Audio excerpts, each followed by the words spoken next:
rồi tạm biệt nhau.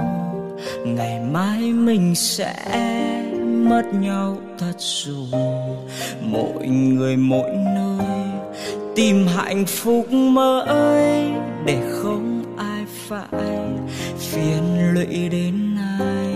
Dù cho ngày mai nỗi đau còn dài và yêu thương ấy sẽ không tồn tại, ai cũng sẽ phải hướng đến tương lai để kiếm cho mình một người kề vai.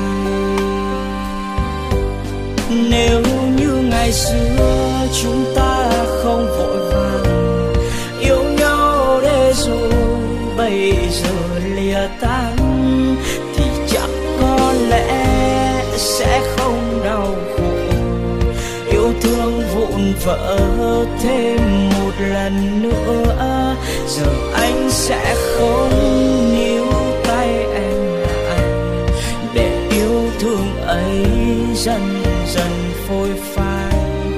Chúc em ngày mai hạnh phúc bên ai, đừng giống như anh với em hiện tại.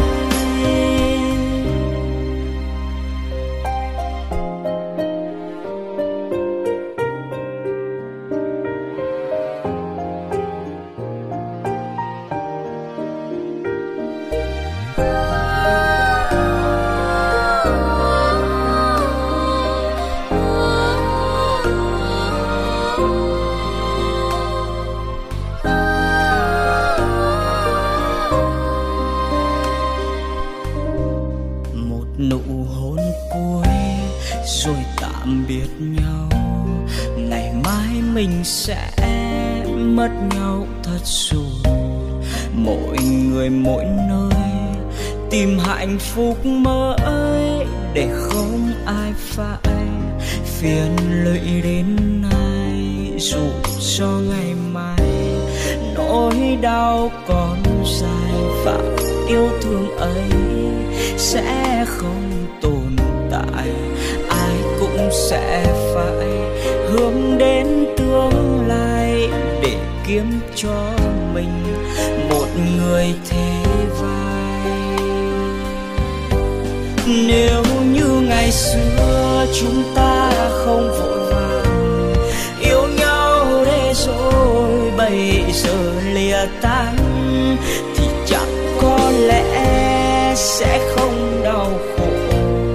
Yêu thương vụn vỡ thêm một lần nữa, giờ anh sẽ không níu tay em lại, để yêu thương ấy dần dần phôi phai.